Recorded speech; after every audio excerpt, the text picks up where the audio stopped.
Bismillah. Bismillahirrahmanirrahim. Assalamualaikum warahmatullahi wabarakatuh. Innal hamdalillah nahmaduhu wa nasta'inuhu wa nastaghfiruhu wa na'udzu billahi min syururi anfusina wa min sayyiati a'malina may yahdihillahu fala mudhillalah wa may yudlilhu fala hadiyalah. Asyhadu an la ilaha illallah wahdahu la syarikalah taqriran bihi wa tauhidan wa asyhadu anna Muhammadan abduhu wa rasuluhu amma ba'du. Allahumma la sahla illa ma ja'altahu sahla wa anta taj'alul hazna idza syi'ta sahla. Allahumma inna nas'aluka hubbaka wa hubba man ahabbak wa hubba amalin yuqarribuna ila hubbika bi rahmatika ya arhamar rahimin.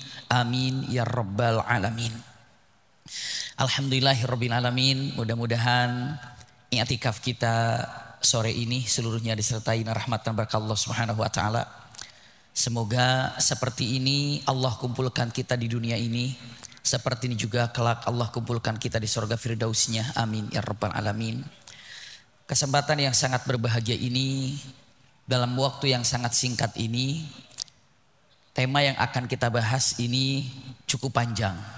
Maka kita akan singkat dan singkat, tapi tidak mengurangi daripada yang namanya pentingnya daripada judul yang akan kita bahas, yakni adalah masalah tentang situasi kota Mekah ataupun situasi yang ada di Mekah itu seperti apa sebelum Rasulullah SAW dilahirkan.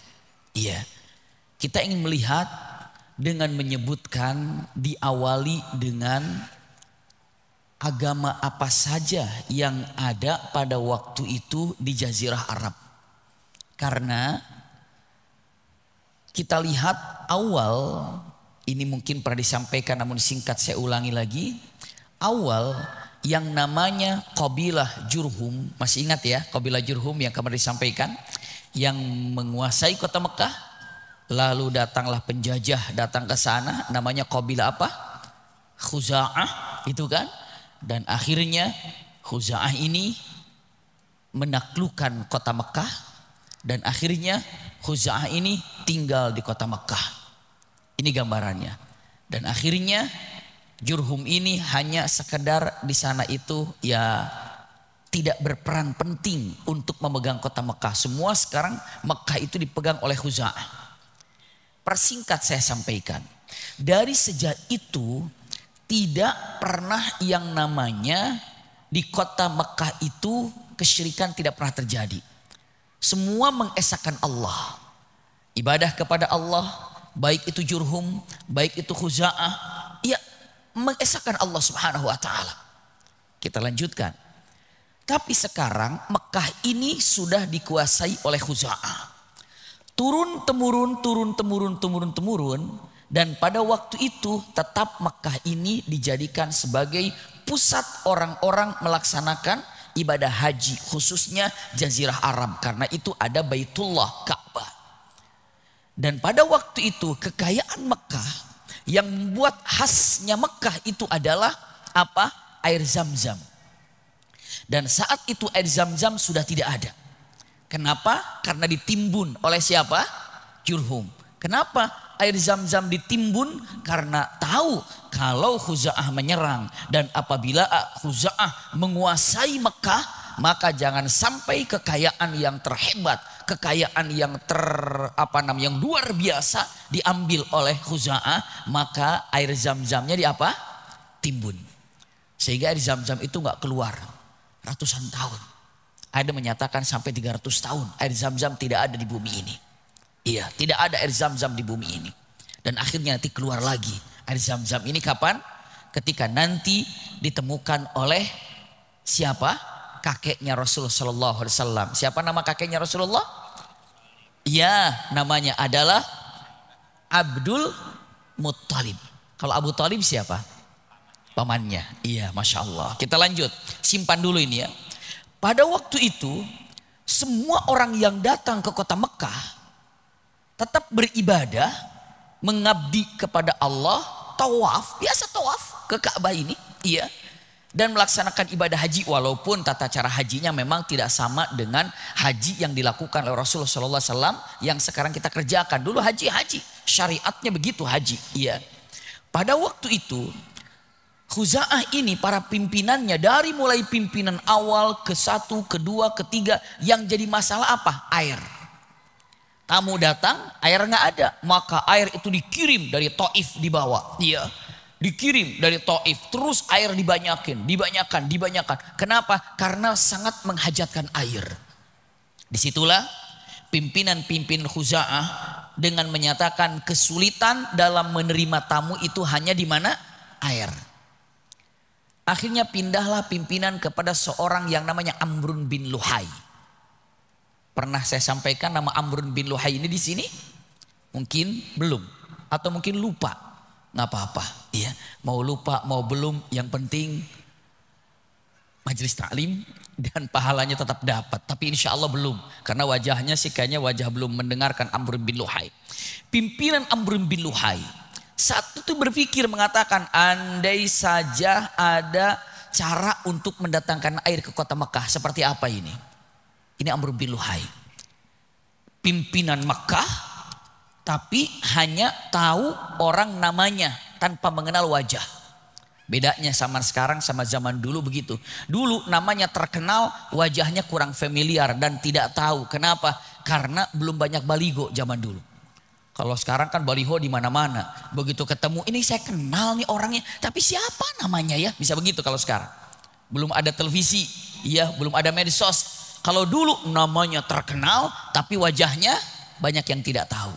Kalau sekarang wajahnya terkenal, tapi namanya lupa kadang-kadang. Siapa ya? Sering lihat.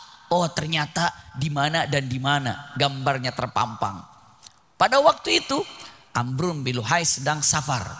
Ketemulah satu kabilah namanya kabilah Amalik. Ngelihat kabilah Amalik, mereka sedang beribadah kepada apa? Berhala. Ibadah berhala.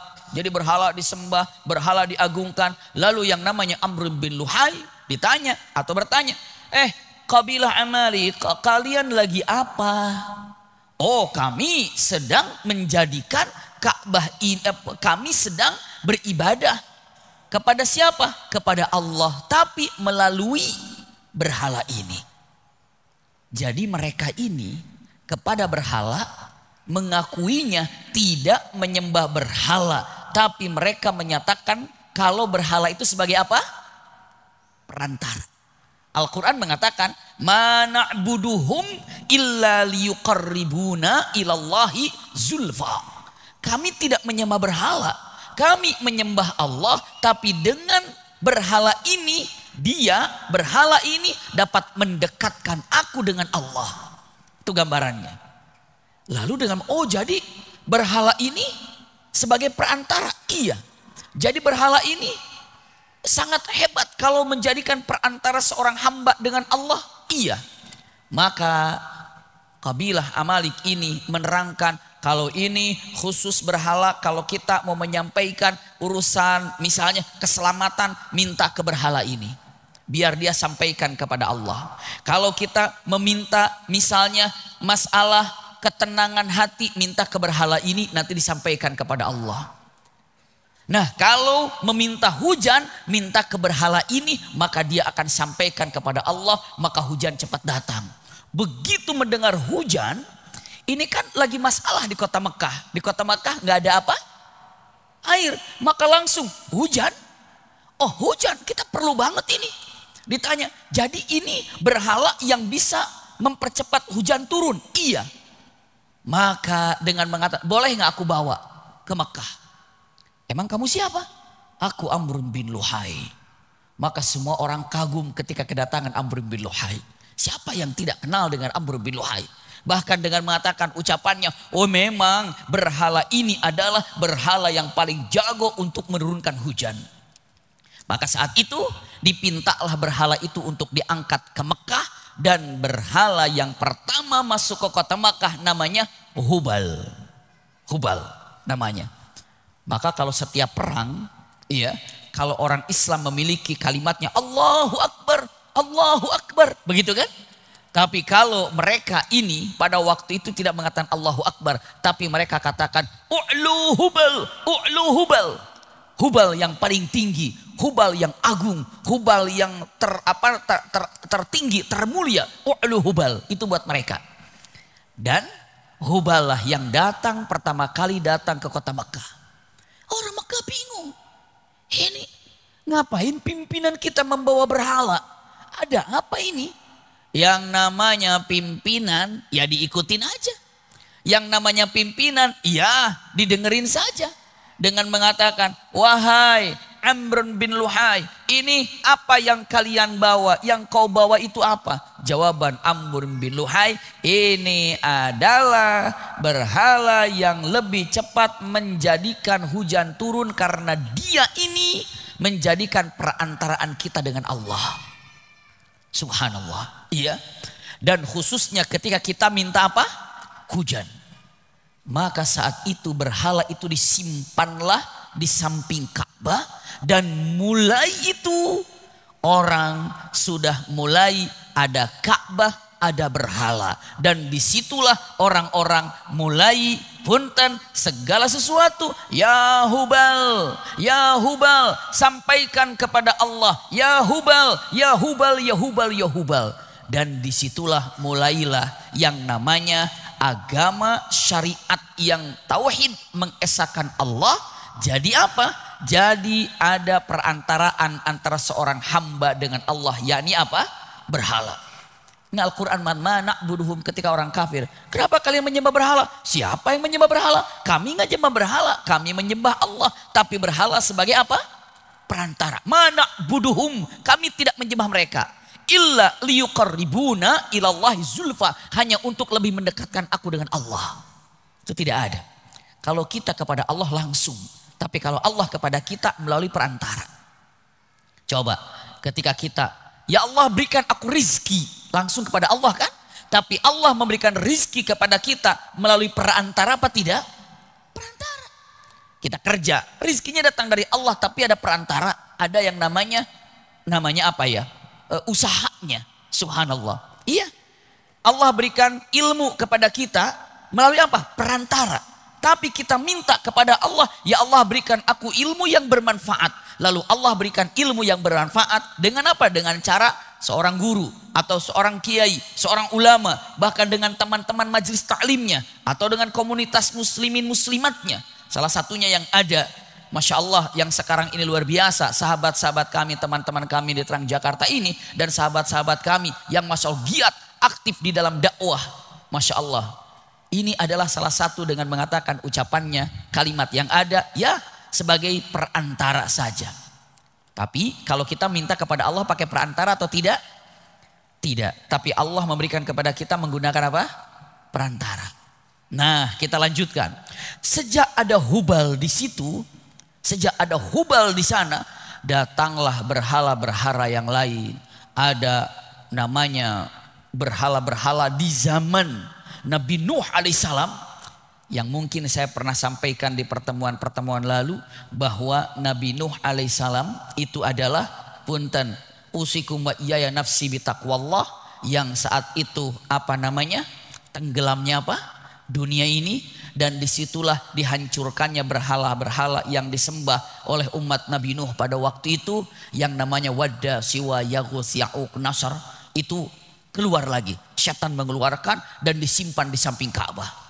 Dan yang paling mengerikan, yang paling aneh, dulu ada dua orang, laki dan perempuan dari Yaman gitu ya, saling mencintai, tapi orang tuanya tidak setuju. Tapi hubungan secara diam-diam. Lalu akhirnya ketika haji mereka janjian di Mekah. Ketemulah di Mekah laki perempuan ini. Lalu naudzubillah, laki dan perempuan ini mencari tempat untuk melakukan hal yang dilarang. Tempat yang aman, cari-cari. Ketemu tempat yang aman itu apa? Di dalam Ka'bah. Naudzubillah.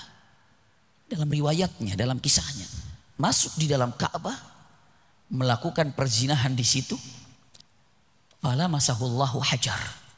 Allah jadikan dua makhluk ini batu. Allah jadikan dua makhluk ini batu. Dan batu ini ada zaman itu sudah turun-temurun dengan mengatakan kalau ngelihat batu ini hati-hati nih. Kenapa? Ini adalah batu yang tadinya dua manusia yang punten-punten melakukan zina, maka dijadikan batu. Orang sudah oh iya, ini hati-hati, begitu. Tapi di zaman Amrun bin Luhai, batu ini naudzubillah, awal mula sebagai tanda batu ini satu disimpan di sofa, satu disimpan di marwah. Batu ini, kata mengatakan nama batu ini laki-lakinya Isaf dan nama perempuannya itu Naila. Iya, Isaf dan Naila simpan. Jadi kalau orang melihat ini adalah laki-laki zina, ini adalah perempuan yang zina, dijadikan batu, itu sudah mengakar. Ini penzina, ini penzina, ini bahaya. Tiba-tiba begitu di zaman Amrun bin Luhai, batu ini diangkat, disatukan, disimpan di Ka'bah dan dijadikan sebagai apa? Pengagungan. Naudzubillah. Ini maka punten, disitulah Mekah sudah menjadi agama berhala. Sampai kalau lagi tawafnya, kan kalau kita tawaf labbaik Allahumma labbaik, labbaik la syarika lak labbaik, gitu kan? Innal hamda wan ni'mata laka wal mulk la syarika lak. Itu mereka talbiyahnya labbaik Allahumma labbaik, labbaik la syarika lak labbaik illa syarikan huwa laka tamlikuhu wa ma malak. Kalau diartikan gini, ya Allah aku penuhi panggilanmu, ya Allah aku penuhi panggilanmu, labbaik Allahumma labbaik, labbaik la syarika lak labbaik. Aku penuhi panggilanmu yang tidak pantas untuk diduakan, yang tidak pantas untuk diduakan. Stop di situ kan? Tapi mereka menambah illa syarikan huwa laka tamlikuhu wa ma malak, wa man malak. Artinya dengan mengatakan, ketika mengatakan ya Allah aku penuhi panggilanmu, ya Allah aku penuhi panggilanmu, panggilanmu yang tidak pantas untuk aku duakan kecuali ada beberapa hal yang sederajat denganmu. Maksudnya apa? Ya tidak pantas untuk diduakan engkau ini kecuali dengan beberapa hal, beberapa hal yang memang seimbang denganmu, ataupun apa? Satu taraf denganmu. Sampai begitunya yang namanya talbiyahnya. Naudzubillah. Illa syarikan. Talbiyahnya sudah talbiyah syirik. Nanti kita bahas di ujung bagaimana talbiyah syirik ini di stop. Iya. Itu begitu. Jadi punten, sekarang tahu agama di Mekah sebelum Amrun bin Luhai datang itu dinun hanif, agama Ibrahim alaihissalam mengesahkan Allah. Tapi begitu Amrun bin Luhai datang, barulah di Mekah itu menjadi agama apa? Berhala. Ini gambarannya. Oh iya, jadi agama berhala. Jadi agama berhala yang terjadi di kota Mekah Al-Mukarramah. Sekarang teman-teman tahu siapa yang pertama kali menjadikan agama Mekah ini agama berhala? Siapa? Amrun bin Luhai. Ini kalau ibu bapak, ikhwah akhwat bertanya, kok bisa ya di Mekah ada berhala? Gimana ceritanya? Itulah kisahnya. Itulah kisahnya. Berhala itu. Sampai saat Rasulullah SAW menaklukkan kota Mekah, 300 lebih berhala di situ. Ditumbangkan oleh Rasulullah SAW. Di dalam masjid, di dalam Ka'bah pun ada berhala ditumbangkan. Akhirnya sampai orang-orang kalau mau menyembelih itu di depan berhala.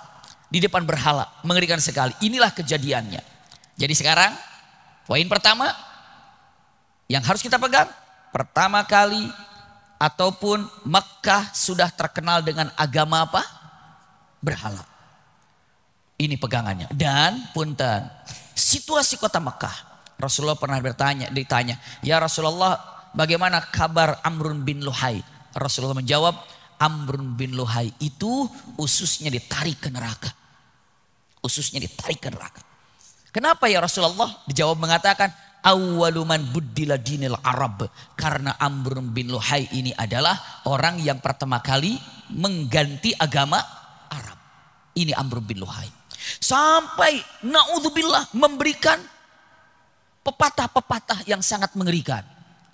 Siapapun yang datang ke kota Mekah melaksanakan ibadah haji, maka oleh-olehnya adalah berhala yang dibuat di Mekah, batu Mekah. Maka setiap orang berhaji hadiahnya patung kecil. Untuk apa? Dibawa ke kampung halamannya sebagai Tuhannya. Jadi hadiahnya itu berhala. Itu siapa? Amr bin Luhai. Na'udzubillah.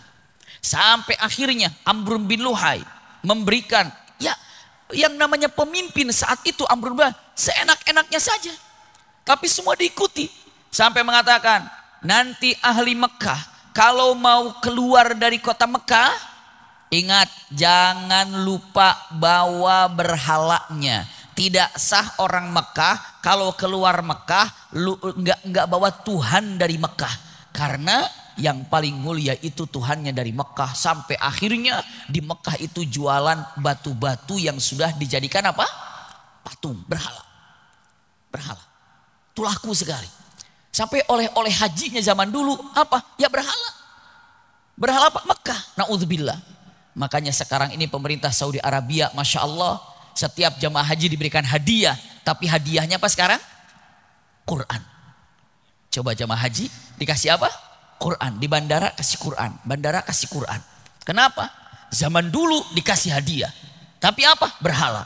Zaman sekarang tetap kasih hadiah. Tapi apa? Quran. Hadiahnya. Untuk apa? Mentolak belakangkan dengan apa yang terjadi pada dulu. Mereka sanggup dulu memberikan hadiah kepada setiap jamaah haji. Gitu kan? Tapi hadiah kesyirikan. Sekarang pemerintah Saudi Arabia memberikan juga hadiah. Tapi apa? Al-Quranul Karim. Hadiah, hadiah, hadiah. Masya Allah. Kadang-kadang ada buku-buku dalam terjemahan bahasa Indonesia. Buku dalam berbagai macam terjemah bahasa yang ada di dunia. Kenapa? Itu hadiah. Iya, saya lanjutkan. Sampai ikhwah akhwat fillah, Amr bin Luhai ini menyatakan kalau keluar dari kota Mekah harus membawa apa? Berhala. Sampai Umar bin Khattab satu waktu dipandang sedang menangis. Nangis. Sampai begitu nangisnya. Tiba-tiba tersenyum. Tersenyumnya itu tersenyum bukan tersenyum, tapi tersenyum geli gitu. Gitu tersenyumnya, tertawanya gitu. Ditanya, ya Umar, apa yang membuat kamu menangis dan apa yang membuat kamu tertawa? Jawabannya mengatakan, membuat aku tertawa. Lucu jahiliyah dulu ya. Lucu zaman dulu itu. Kenapa? Ini kata jawaban Umar. Kan waktu itu Amr bin Luhai memberikan satu statement yang harus dikatakan. Iya, kalau seandainya keluar dari kota Mekah harus membawa apa? Patung Mekah. Kalau tidak bawa patung Mekah cukup membawa batu dari Mekah. Satu waktu saya lupa nggak bawa apa-apa. Patung lupa, batu lupa, tapi waktunya ibadah. Saya nggak bawa apa-apa kecuali saya bawa kurma. Maka kurma itu saya bentuk Tuhan. Saya bikin kurma, ada kepalanya, ada tangannya, tusuk-tusukin. Ya udah, jadi saya kemana-mana bawa Tuhan itu. Tapi dalam perjalanan saya lapar. Lalu saya taruh, Tuhan maaf aku lapar. Saya bawa tangannya dulu. Lapar masih, Tuhan saya masih lapar. Patah lagi lang kirinya. Akhirnya perjalanan sampai Tuhan habis katanya. Itu tertawalah Umar bin Khattab dengan mengatakan ini kejahiliahannya. Iya, nanti kita lebih dalam mengetahui jahiliyahnya. Kata Umar bin Khattab, maka saya tertawa. Kenapa? Kok bisa saya begitu dulu ya? Kok bisa saya dulu begitu ya? Kata siapa? Umar. Lalu ya Amirul Mukminin apa? Atau ya Umar apa yang membuat kau menangis? Jawabannya, zaman itu saya dalam keadaan jahiliyah namanya juga. Kenapa? Karena zaman itu yang namanya perempuan, yang namanya wanita sama sekali nggak ada harganya. Nggak ada harganya wanita itu. Maksudnya apa? Sampai kalau ada wanita dilahirkan, mereka bertanya-tanya, ini anak manusia apa jin ya? Apa ini manusia apa bukan? Sampai wanita itu tidak ada harganya. Sampai punten, yang namanya wanita kalau sedang haid itu dipisahkan. Tidak boleh berada di rumah, tapi disatukan dengan kandang-kandang seperti binatang ternak. Mau sapi, mau kambing, mau apa? Kenapa sedang haid taruh di situ. Kalau sudah bersih, bawa lagi. Segitunya dulu itu. Na'udzubillah. Iya. Sampai yang namanya wanita zaman itu apa yang terjadi? Wanita zaman itu, simpan baik-baik. Wanita zaman itu bisa digunakan untuk alat transaksi. Saya pengen unta ini, berapa harganya ini? Sekian. Oh, oke. Nih, bayar sekian. Nih, ada anak saya perempuan ini. Harganya berapa kira-kira ini? Dijual. Kalau ada yang meninggal suaminya, lalu dibagikan hartanya, maka kalau ada istrinya masih hidup, istri itu berarti ibunya anak-anak itu dijadikan apa? Harta warisan. Zaman itu, Bunda. Ngeri sekali. Kalau kakak laki-laki, adik laki-laki dijadikan apa? Warisan. Itu zaman jahiliyah begitu. Lalu pertanyaannya, apakah sekarang begitu? Tidak. Punten lagi. Jadi zaman itu kalau ada yang namanya orang punya hutang bisa dibayar dengan perempuan. Baik itu ibunya atau istrinya atau anak perempuannya atau saudara perempuannya. Udah jadi untuk alat transaksi saja. Ngeri. Bahkan kalau seandainya ada yang namanya wafat, perempuan ini dijadikan sebagai apa tadi? Harta warisan. Begitu Islam datang, Al-Quran dengan tegas mengatakan perempuan dapat warisan. Perempuan dapat warisan, laki-laki dapat warisan. Laki-laki dapat 2, perempuan dapat 1. Begitu diinformasikan laki-laki dapat 2, perempuan dapat 1, gegerlah seluruhnya dengan mengatakan, agama apa ini? Masa laki-laki dan perempuan sama-sama dapat warisan? Ini agama aneh nih, nggak ada ceritanya wanita dapat warisan. Justru wanita itu harta warisan. Punten, digunjingkannya, bukan hanya dicemoohkannya, karena menyatakan kalau sesungguhnya perempuan dapat apa? Warisan. Heboh waktu itu. Agama apa ini? Nggak beres ini. Naudzubillah. Dulu heboh, sekarang juga heboh. Kalau sudah dapat kata perempuan, agama apa? Kok perempuan cuma 1? Laki-laki 2? Coba sejarah awal, hampir kalau nggak ada Islam, perempuan tidak ada perubahan. Islam yang merubahkannya. Tahun Nabi Maki itu kan cuma di Arab saja. Siapa bilang? Coba cek zaman itu, kenapa jahiliyah kita pikirnya ke Arab, ke Mekah, ke Arab, ke Mekah. Bukan ibu bapak, punten ikhwah akhwat fillah, jahiliyah itu di dunia itu jahiliyah. Di India, kalau ada seorang laki-laki meninggal, istrinya masih hidup, diapakan?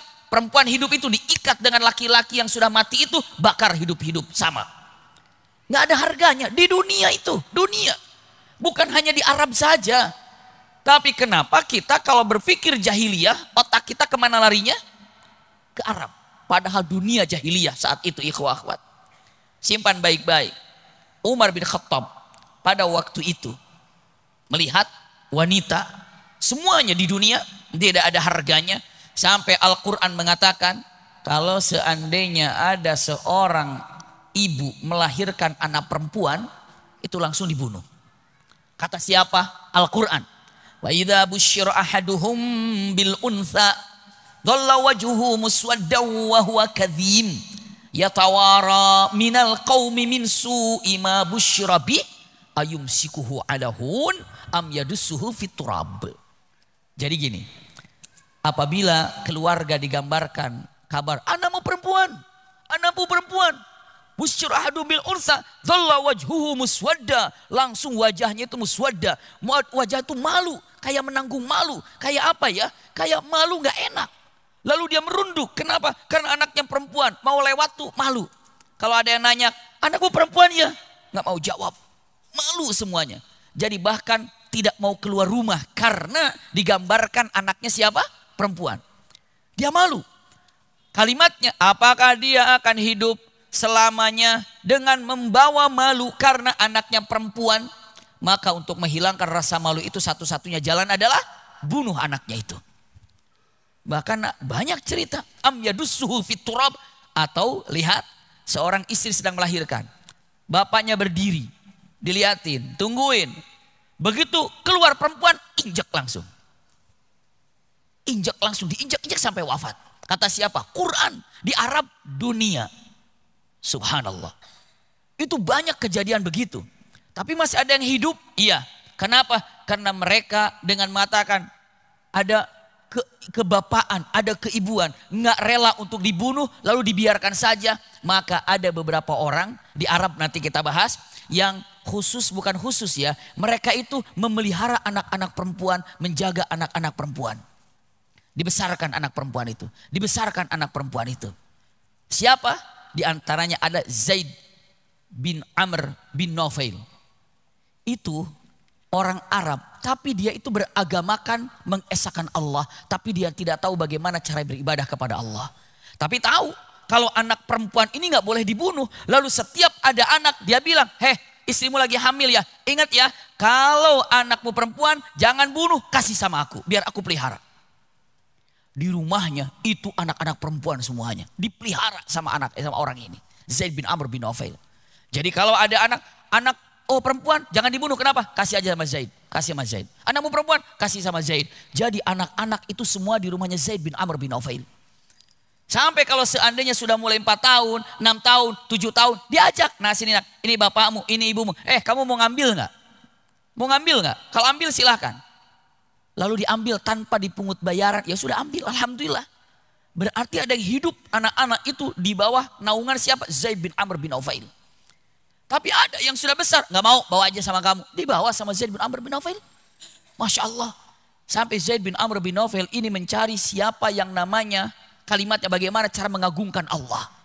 Dia datang ke Yahudi, bagaimana cara mengagungkan Allah. Kata orang-orang Yahudi di Yaman, saya nggak tahu caranya, coba datang ke orang-orang Nasrani, karena Yahudi itu Taurat lalu Injil. Coba cari ke orang-orang Nasrani, datang ke orang-orang Nasrani. Pada waktu bertanya bagaimana cara mengagungkan Allah, gak tahu juga karena sudah 600 tahun lepas daripada itu.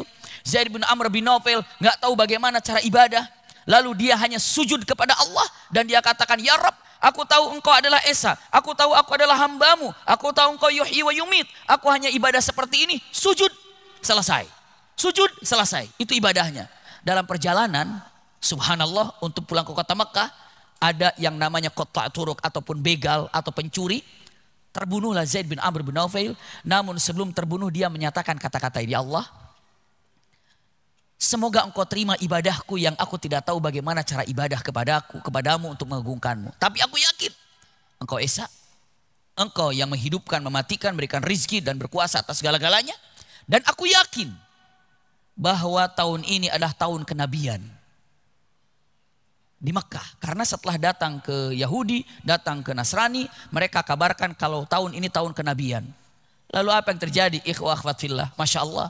Sambil dia sujud melepaskan nyawanya, dia katakan, ya Rabb, andai aku ini diterima olehmu ibadahku ini, maka kabulkan doaku, jadikan anakku sebagai sahabatnya Nabi akhir zaman.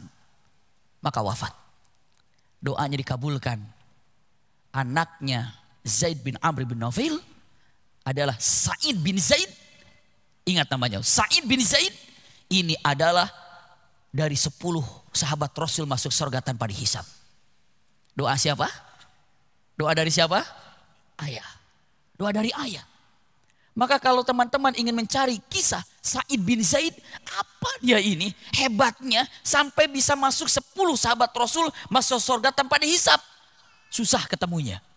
Akhirnya cuma memberikan kita punya kesimpulan, doa ayah yang soleh.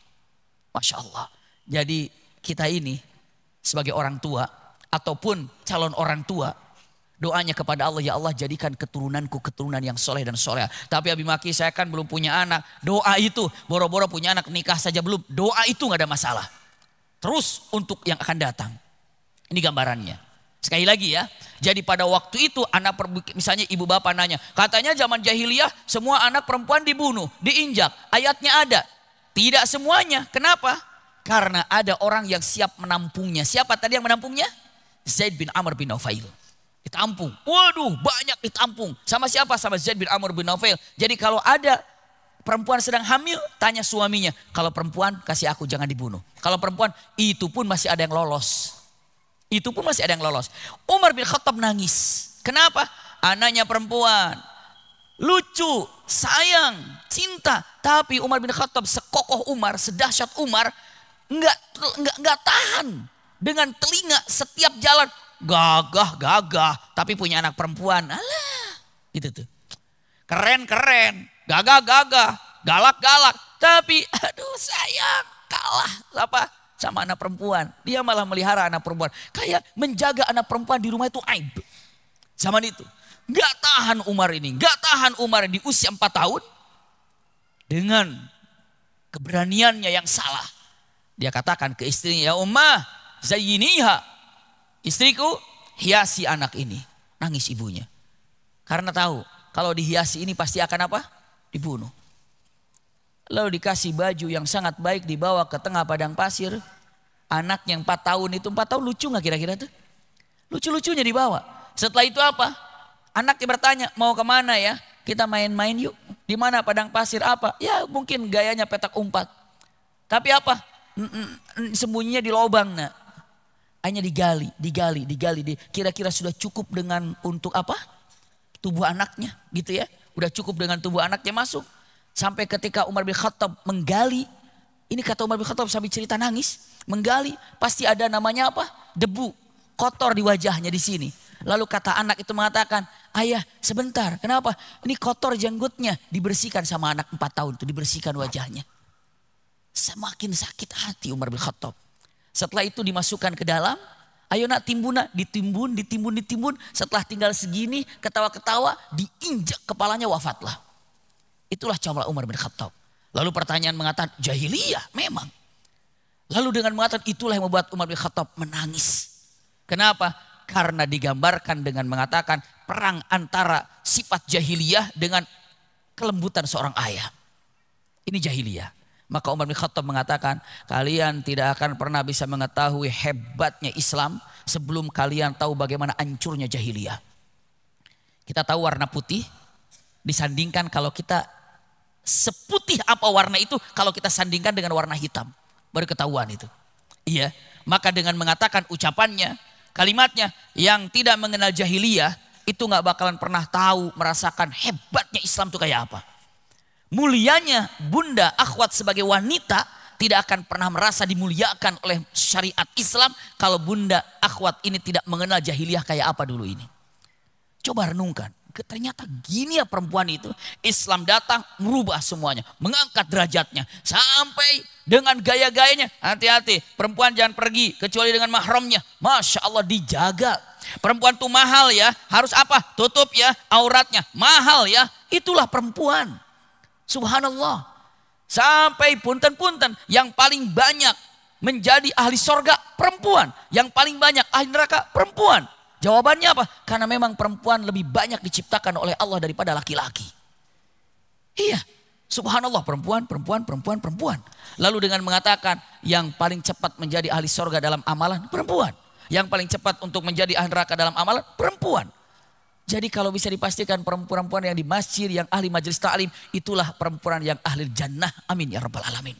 Masya Allah tabarakallah. Kenapa? Ya begitulah gambarannya. Jadi jangan pernah takut. Akhwat mengatakan, waduh ternyata hadis Rasulullah menyatakan perempuan yang paling banyak di neraka itu adalah ya perempuan. Benar. Tapi tolong tanya lagi. Perempuan ini juga adalah yang paling banyak di mana? Di sorga. Punten saya mampir sedikit. Apa penyebab perempuan paling banyak masuk neraka? Apa penyebabnya? Penyebabnya apa? Punten.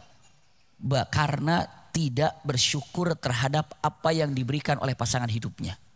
Selalu merasa kurang. Itulah gambarannya. Kalau perempuan ahli jannah bisa dipastikan, makasih mas. Makasih pak. Makasih kang. Makasih. Selalu menikmati dan bersyukur dengan apa yang telah diberikan oleh suaminya. Masya Allah. Itu adalah wanita ahli sorga yang masih hidup di dunia. Tapi kalau banyak itu dan ini dan itu dan ini, hati-hati. Apalagi dengan mengatakan kata-katanya. Rasulullah mengatakan yang paling banyak karena yakfurna. Banyak mengkufuri, tidak mensyukuri terhadap apa yang diberikan oleh suami ataupun apa yang ada dalam suaminya. Seakan-akan punten. Ini sama juga. Sebenarnya untuk saling bersyukur ini sangat indah sekali. Nanti kita akan bahas dalam masalah ini. Khususnya ketika Rasulullah dengan Siti Khadijah. Masya Allah. Indah sekali. Karena Siti Khadijah itu indah. Setelah Rasulullah menikah dengan Siti Khadijah menikah dengan Rasulullah. Orang-orang bertanya kepada Siti Khadijah. Wahai Khadijah, kamu bahagia banget ya setelah menikah dengan Rasulullah. Punten, waktu itu belum menjadi nabi. belum jadi nabi, kan cukup panjang waktunya. Iya, belum jadi nabi. Tapi Siti Khadijah sudah merasakan kebahagiaan. Sampai orang-orang, kamu indah sekali ya hidup dengan Muhammad itu kayaknya bahagia sekali ya. Apa rahasianya bisa bahagia? Apa jawaban Siti Khadijah? Aku bahagia hidup dengan Muhammad karena aku hidup dengan Muhammad bukan mencari bagaimana aku hidup bahagia dengan Muhammad, tapi aku mencari bagaimana caranya aku membahagiakan Muhammad. Masya Allah. Pandai-pandailah membahagiakan pasangan hidup, maka pasti Anda bahagia. Tapi kalau Anda membahagiakan diri Anda tanpa peduli dengan pasangan hidup, itu tidak ada kebahagiaan yang sebenarnya. Iya, kita bahagia dibahagiakan oleh pasangan hidup, tapi kita akan jauh lebih bahagia ketika dapat membahagiakan pasangan hidup. Maka kebahagiaanku terletak di kebahagiaan pasangan hidupku. Itu syiarnya siapa? Siti Khadijah. Kebahagiaanku adalah saat Nabi Muhammad, saat Muhammad bahagia. Itulah kebahagiaanku. Bukan kebahagiaanku saat aku bahagia dan tanpa peduli dengan suami saya bahagia atau tidak. Ternyata Rasulullah pun begitu. Kebahagiaanku adalah saat Khadijah bahagia. Itu banyak pelajaran tentang masalah Siti Khadijah, perjumpaan dengan Rasul sampai menikahnya. Insya Allah 8 bulan lagi kita belajar itu. Iya. Iya 8 bulan lagi. Udah dekat 8 bulan lagi. Iya 8 bulan lagi, nanti kan setiap bulan kita ketemu hari ke-9. Sekarang bulan apa nih? November ya? Desember, Januari, Februari, Maret, April, Mei, Juni, Juli, Agustus insya Allah. Iya, Agustus kita belajar tentang perjumpaan dengan Khadijah ataupun ya sebulan sebelum Agustus. Ya, insya Allah kita pelan-pelan tapi kita akan mempelajarinya mudah-mudahan walaupun dengan disingkat, dipercepat tapi benang merahnya ketemu. Kita lanjutkan. Iya. Subhanallah, saat itulah yang namanya jahiliyah di kota Mekah sampai Amrun bin Luhai menyatakan setiap orang yang mau masuk rumah jangan masuk rumah langsung, tapi setiap rumah harus punya berhala. Jadi pintu rumah di depannya berhala. Apa? Sebelum masuk rumah kelilingi dulu tuh berhala sampai 7 kali baru masuk rumah. Naudzubillah. Ngeri itu. Udah kacau. Bahkan mereka mengatakan orang yang mau tawaf, iya, agar tawafnya diterima maka harus menggunakan kain khusus yang disiapkan oleh ahli Makkah. Kalau tidak sanggup membeli kain itu, jangan pernah berbusana. Maka banyak pada waktu itu tawaf dalam keadaan tidak berbusana. Maka mereka pilih tawafnya malam biar tidak terlihatan auratnya karena malu mereka juga. Kenapa? Karena mereka nggak bisa beli baju. Baju apa? Baju khusus yang disiapkan oleh orang-orang yang tinggal di Mekah. Dibisniskan. Dikit-dikit bisnis. Maka sejak itulah dalam syariat dengan menggambarkan justru saat tawaf umroh itu cukup menggunakan apa? 2 helai kain saja. Tanggalkan siapa kita. Kalau kita umroh, kita haji, kita tinggalkan dan tanggalkan. Tinggalkan keluarga. Tinggalkan namanya apa? Orang-orang kita cintai. Dan jangan lupa tanggalkan jabatan kita. Tanggalkan siapa? Tanggalkan. Lalu apa? Kita bersih ke sana dengan mata aku hamba Allah. Bagaimana mungkin dia akan melaksanakan umroh kalau punten dalam mata saya akan ini, saya harus dispesialkan lagi ke Mekah, saya harus dijemput, saya harus di itu, siapa? Kita kan tamu Allah. Semua sama. Bagaimana akan mendapatkan mabrur atau mabruroh kalau saat haji ini tidak menanggalkan jabatannya? Siapa coba gitu? Semuanya. Usikum wa iyaya nafsi bitaqwallah. Maka ketawadhuan itu sangat penting. Nanti kita lihat dalam sifat-sifat akhlak Rasulullah. Kita lihat ini Rasulullah belum lahir gitu ya. Kita lanjutkan lagi. Inilah yang dijadikan penyebab orang Mekah dengan mengatakan menjadi agama apa? Agama berhala. Maka menyebarlah di Jazirah Arab kalau Mekah ini ada berhalanya. Sejak itu punten orang-orang Yahudi udah gak pernah datang ke Mekah. Yang taat kepada agama Yahudinya gak pernah datang ke Mekah. Orang Nasrani yang taat kepada kenasraniannya, mengesahkan Allahnya, tidak datang ke kota Mekah. Kenapa? Di situ ada berhala. Di situ ada berhala. Nanti kita bahas. Simpan. Sekarang Mekah terkenal menjadi lokasi tempat di mana agama apa di sana? Berhala. Simpan Mekah sekarang. Simpan dulu. Lanjutkan saya sampaikan. Tapi nanti akan kembali lagi. Kenapa? Karena sekarang masih Huza'ah ya. Nanti kembali ke Jurhum. Nanti kembali ke Jurhum. Simpan dulu. Kita lihat sekarang. Nah, pada waktu itu, iya, orang-orang Yahudi yang ada di Syam, emang dari dulu orang Yahudi itu pun itu nggak punya tempat.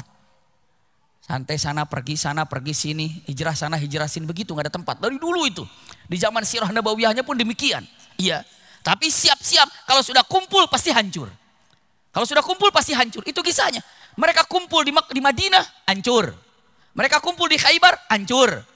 Ini juga kumpul nih sekarang di Palestina, hancur juga bentar lagi juga.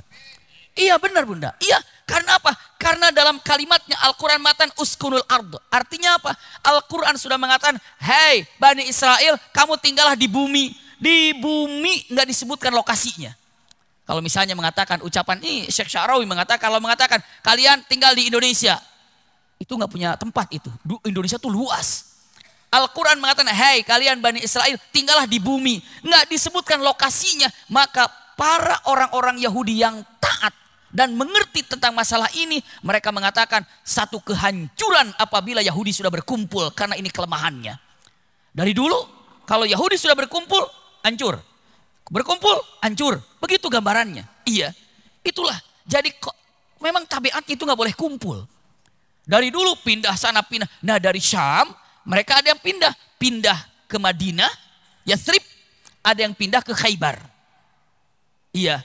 Kenapa pindah ke Yathrib? Karena pindah ke Khaybar? Karena mereka membaca di dalam Tauratnya. Mereka membaca dalam Tauratnya. Apa yang mereka baca di dalam Taurat? Punten.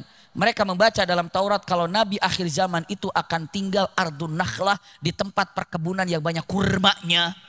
Maka Yahudi mengatakan, oh Nabi akhir zaman akan datang di satu tempat, hijrah ke satu tempat yang banyak pohon kurmanya. Maka dibidiklah Madinah, ini pohon kurma banyak. Khaybar, banyak pohon kurma. Mereka punten tinggal di sana dengan alasan nunggu siapa? Nunggu siapa? Nunggu Nabi.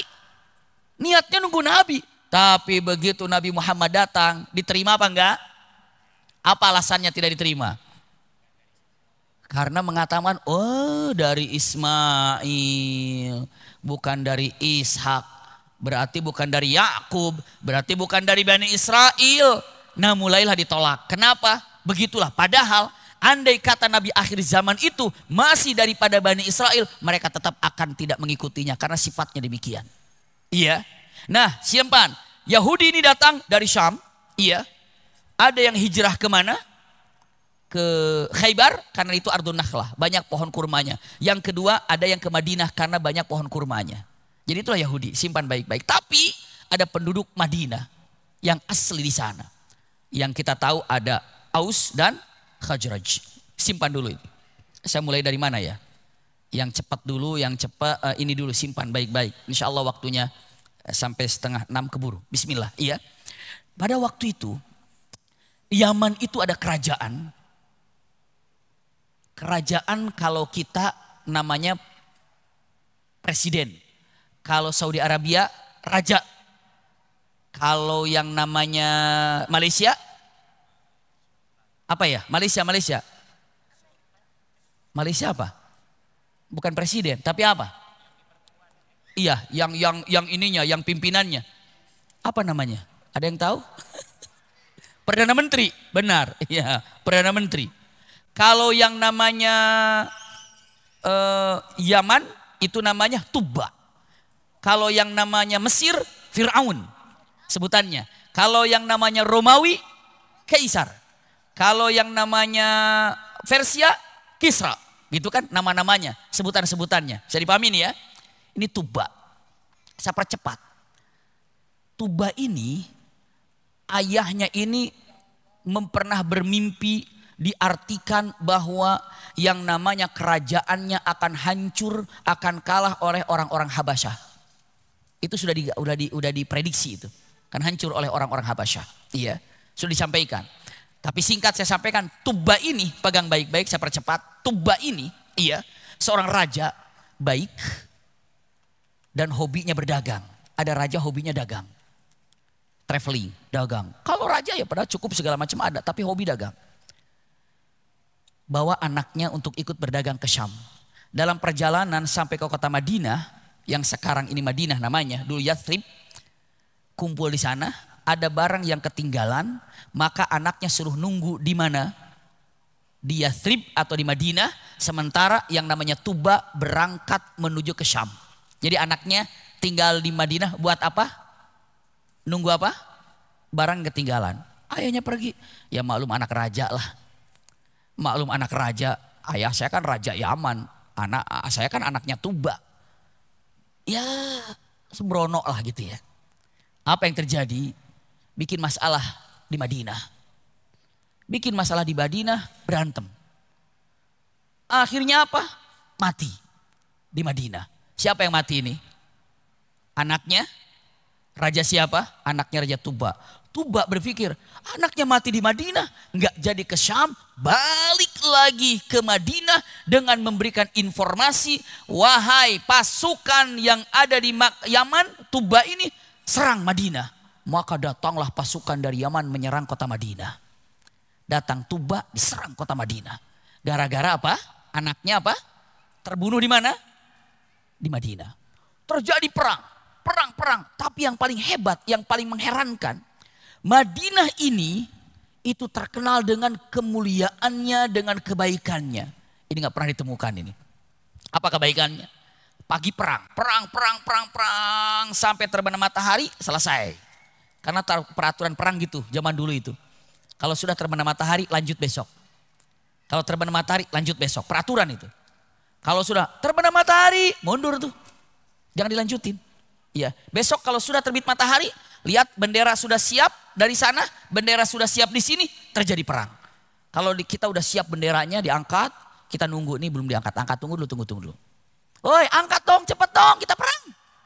Diangkat bendera, terjadi perang. Terbenam matahari, mundur. Gitu kan? Masya Allah. Begitu matahari terbenam, itu orang-orang Madinah ada utusan ke Raja Tuba. Tuan, saya utusan dari Madinah. Ada apa? Saya ingin mengecek tentara Anda yang terluka. Terus saya ingin mengecek ada berapa jumlah tentara kalian. Kata Raja Tuba, oh enak aja. Ini rahasia kita. Pasukan berapa? Kalian kan musuh. Maaf Tuan, musuh itu kalau pagi hari. Tapi kalau malam hari Anda tamu kami. Kalau malam Anda tamu kami. Kalau siang kita perang. Bingung Tuba ini. Masa gitu? Kami adalah bangsa yang sangat menghormati, menjunjung tinggi orang yang berkunjung ke rumah kami. Kalau mau perang, ya ladani perang. Tapi kalau malam hari kan gak ada perang, berarti kalian tamu kami. Dicek sama Raja Tuba. Oke, disebut jumlahnya salah. Misalnya pasukan ada 3.000. Disebutkan mengatakan pasukannya 3.500 misalnya. Atau pasukannya berapa? Baik, kami akan segera siapkan. Lalu dengan mengatakan, yang luka ada berapa? Sekian. Oke, kita siapkan. Makanan dihantarkan, obat-obatan dihantarkan, diobati. Bingung Tuba ini, aneh ini orang nih. Pagi perang lagi. Malam datang lagi. Ada berapa makanan? Ada berapa? Dikirim lagi makanan. Sampai 3 hari berturut-turut begitu. Kata Tuba ini emang aneh nih orang Madinah ini. Sampai sekarang kebaikan orang Madinah itu masih ada. Masya Allah, kebaikannya begitu. Akhirnya datanglah orang Yahudi. Kan orang Yahudi sudah tinggal di situ kan? Datang, wahai Tuan Tuba, ada apa sebenarnya kalian di sini? Kami ingin menghancurkan orang penduduk asli Madinah. Karena yang namanya Yahudi bukan penduduk aslinya, pendatang. Memangnya kenapa? Itu dia, pagi perang, malam kita dijamu. Itu orang mana? Kata orang Yahudi, demi Allah kalian tidak akan dapat menghancurkan kota Madinah. Karena Madinah ini tidak akan pernah dikalahkan. Sampai hari ini terbukti dalam Taurat pun menyatakan Madinah tidak akan pernah terkalahkan. Sampai hari ini, kapan Madinah kalah? Subhanallah. Dalam kitab kami Madinah tidak akan pernah terkalahkan. Bahkan siapapun yang menggempur Madinah akan dikalahkan. Kitab apa? Taurat. Memangnya apa? Taurat ini adalah kitab yang dioleh Musa. Pernah mendengar Raja Tuba tentang Musa. Terus saat itu Tuba agamanya apa? Agamanya penyembah api. Lalu dikenalkan, oh itu, oh begini, begitu. Dengan melihat fakta yang ada, siang perang, malam menjamu. Akhlaknya baik, sehingga akhirnya berpikiran, anak saya ternyata yang salah kalau begitu. Dengan keberaniannya seorang pimpinannya Tuba mengatakan, gencatan senjata. Nggak ada peperangan. Selesai, minta maaf, tuntas. Begitu mau pulang, ada satu kabilah namanya kabilah Hudzail, yang mana dia itu sangat benci kepada orang-orang Mekah. Sangat benci sama orang Mekah. Yang saat itu orang Mekah itu sedang dijaga, dipimpin oleh siapa? Khuza'ah. Itu kan? Kata Hudzail gini, wahai Tuba, Hudzail itu kabilah. Sayang juga ya pasukan udah banyak, ternyata nggak berhasil. Malah pulang nihil nggak bawa apa-apa. Kata Tuba, nggak ada masalah. Yang penting kami tahu mana benar dan mana salah. Lalu kata Bani Hudzail menyatakan, mau nggak aku tunjukkan? Di situ ada gunung emas, di situ ada kekayaan berlimpah. Kalau kamu bisa mengambilnya, maka engkau bisa mendapatkan kekayaan itu. Kata raja, oh siapa yang nggak mau dengan gunung emas? Tunjukkan di mana lokasinya. Makkah. Makkah, iya. Terus apa? Kalahkan Makkah, gempur Makkah, taklukkan Makkah. Maka jika engkau menguasai kota Makkah, maka engkau akan menjadikan tempat yang luar biasa. Oh, ayo pasukan, kita ke Makkah. Gempur Makkah, serang Makkah. Itu Tuba itu. Rakusnya ada.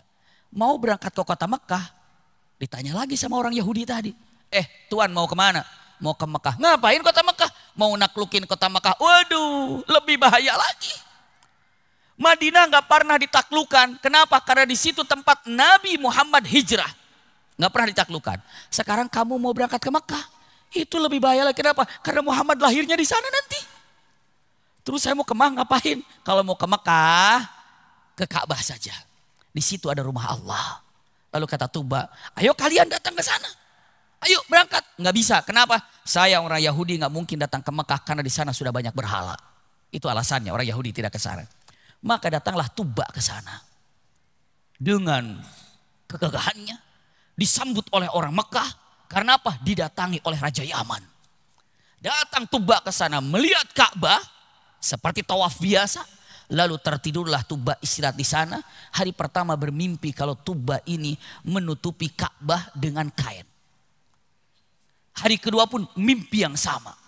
Hari yang ketiga pun mimpi yang sama, menutupi Ka'bah dengan kain yang halus, yang rapi dan bagus. Maka langsung Tuba dengan mengatakan kata-katanya, aku ingin menutupi Ka'bah dengan kain yang paling berharga. Maka dicarikan, dapatlah kain yang paling baik atau sutra atau apa. Dibungkuskannya Ka'bah dengan kain itu. Maka sampai hari ini Ka'bah menggunakan kiswah.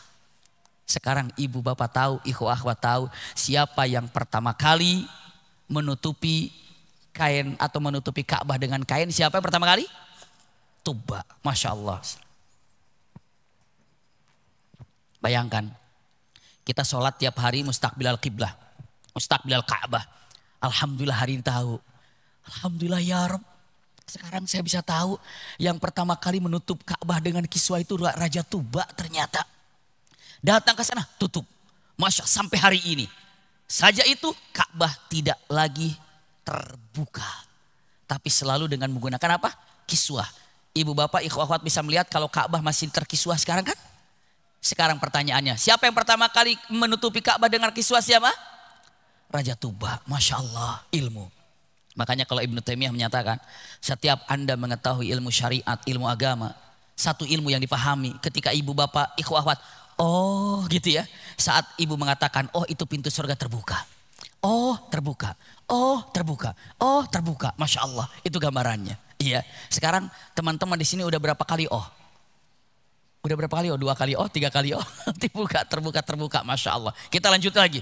Saat itu Tuba ini usikum wa iyaya nafsi bitaqwallah berangkat. Iya. Berangkat kemana Tuba ini selesai dari Mekah? Menuju kemana?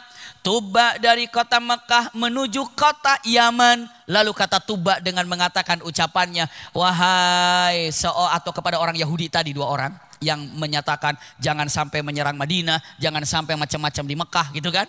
Beliau mengatakan ucapannya, apa kalimatnya yang sangat indah. Masya Allah. Wahai Yahudi, kamu datang kepada kami ke Yaman agar kami bisa belajar tentang agama Yahudi. Lalu kami akan mengajak seluruh Yaman untuk menjadi agama Yahudi. Datang ke Yaman.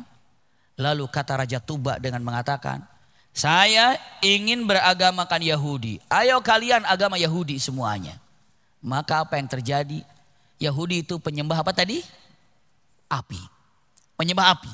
Maka segala sesuatu akan dihukumkan ke api. Caranya kalau ada orang sedang bertikai, orang sedang bermasalah, dibikin di situ ada semacam tungku besar, dimasukkan api itu, dinyalakan, ada pintu. Iya, ada pintu. Lalu orang punya masalah di depan pintu itu. Pintunya dibuka, siapa yang pertama kali terbakar, itu yang salah. Itu dulu begitu kalau punya masalah. Ada pintu, duduk depan pintu ini. Setelah itu apa?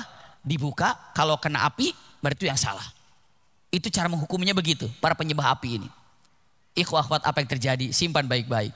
Saat itu kata orang-orang yang ada di Yaman beragamakan Majusi, gini aja gampang sekarang. Ini kan ulamanya Yahudi, kami punya ulama juga. Kita adukan siapa yang paling jago, yang paling kuat. Maksudnya apa? Maksudnya adalah kita hukumkan kepada api itu, dua-duanya berdiri, lalu nanti dibuka apinya. Yang termakan dengan api berarti itu yang jangan diikuti. Yang selamat dari api berarti itu adalah orang yang baik. Oh, sepakat semua ditonton, nyalain api. Begitu dibuka, api itu menyambar kepada orang penyembah api. Maka orang itu lari, ketakutan, disorakin. Jangan dong, jangan. Kata itu, ya iyalah, sebelah sini banyak apinya, tukerin, coba tukerin. Ditukerin tempatnya.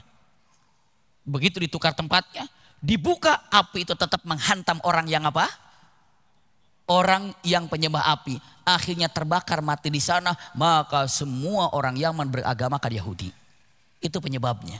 Jadi kalau dibilang mengatakan bagaimana sebarannya agama Yahudi, semakin menyebar cerita ini. Orang Yahudi itu agamanya hebat, ternyata dengan api gak terbakar, bla bla bla semuanya. Maka Yahudi menyebar.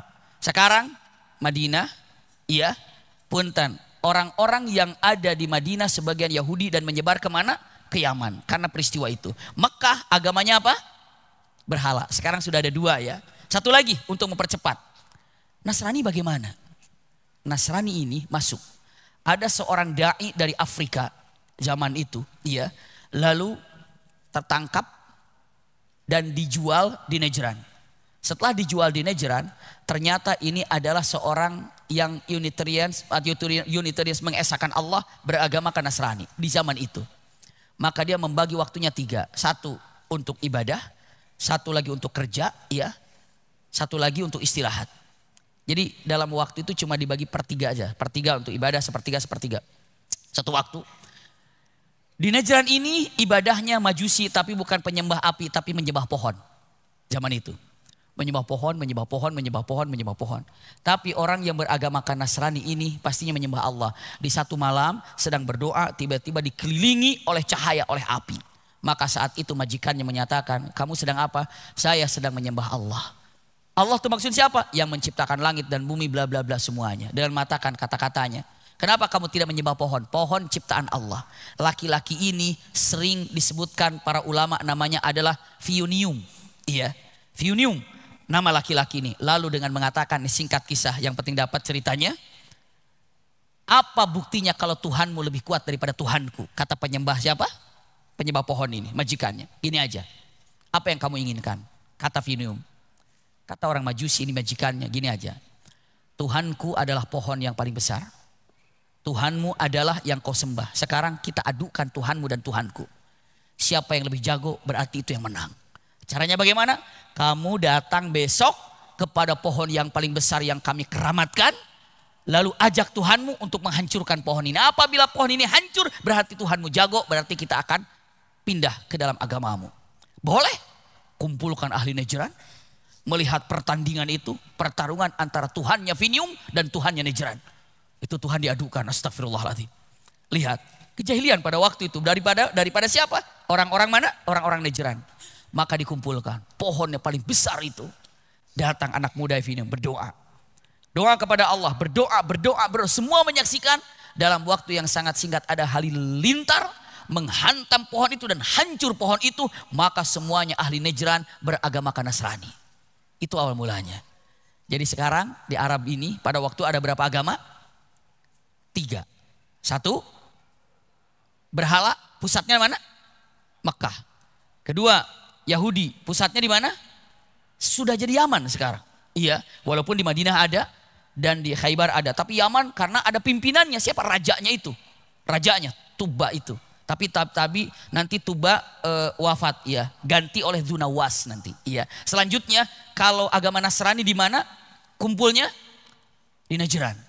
Dan salah seorang daripada orang Najran hijrah ke Yaman dan tinggal di Yaman. Di tanah tinggal di Yaman, hidup di Yaman, tapi tidak di kota Yaman. Kenapa? Mereka tahu Yaman agama Yahudi dan aku agama Nasrani, tidak nyampur dengan orang Yahudi. Tapi tinggal di mana? Di Yaman. Dan disitulah nanti awal mulanya, Masya Allah, kehadiran Abrahah di kota Yaman. Ada ceritanya di situ nanti. Iya. Jadi kalau sekarang kan Raja Yaman, kalau ibu bapak mengatakan Abrahah di Yaman, tidak. Abrahah itu bukan orang Yaman. Tapi orang mana? Habasyah. Kok orang Habasyah bisa masuk ke Yaman? Kan mimpinya tadi. Mimpinya siapa? Bapaknya siapa? Bapaknya Tuba. Mimpi yang diartikan kalau Yaman ini akan dihancurkan, akan dikuasai oleh orang-orang Habasyah. Tapi bagaimana ceritanya kok orang Habasyah bisa masuk ke Yaman? Itu diawali dengan seorang laki-laki yang datang ke Yaman untuk apa? Mengembara saja, mencari nafkah saja, tapi ada peristiwa yang luar biasa sampai ada kata-kata firman Allah, qutila ashabul ukhdud annari dzatil waqud idhum 'alaiha qu'ud wa hum 'ala ma yaf'aluna bil mu'minina syuhud. Tolong cek ayat itu, baca terlebih dahulu biar nanti agar nanti bulan depan bisa nyambung. Itu yang akan dibahas. Ya, jadi akan datang insyaallah kita akan pembahasan langsung kepada lahirnya Rasul Sallallahu Alaihi Wasallam. Bulan depan, insya Allah. Bulan apa berarti bulan depan? Januari ya? Iya, tahun depan berarti punten. Berarti tahun depan, sabar menunggu 1 tahun.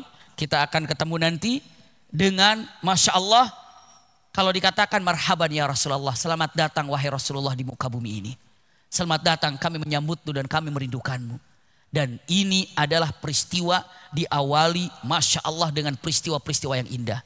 Jadi saya akan sampaikan yang akan datang lahirnya Rasul. Namun bertepatan lahirnya Rasulullah ada Raja Abrahah yang ingin menghancurkan Ka'bah. Pertanyaannya, tiba-tiba Abrahah ingin menghancurkan Ka'bah? Tidak tiba-tiba, ada penyebabnya. Kenapa Abrahah bisa menghancurkan Ka'bah? Ada penyebabnya. Tapi diawali, ingat nih, dari seseorang dari Najran, laki-laki yang hijrah kemana? Ke Yaman. Kadang-kadang percikan kecil itu bisa menimbulkan kebakaran. Begitu kan?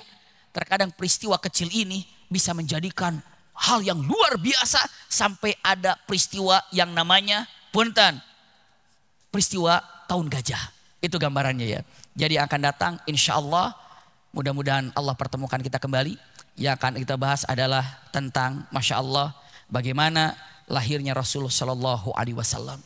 Siap-siap untuk menyambut kedatangan hari lahir Rasulullah SAW dalam kisah ini di pertemuan yang akan datang. Mudah-mudahan apa yang disampaikan ada manfaatnya. Kehadiran kita maju insya Allah Subhanahu Wa Taala. Niat iktikaf kita diterima oleh Allah Subhanahu Wa Taala. Jazakumullah khair ala husni istima'ikum. Lakum minni al-hubbu wa du'a. Wassalamualaikum warahmatullahi wabarakatuh.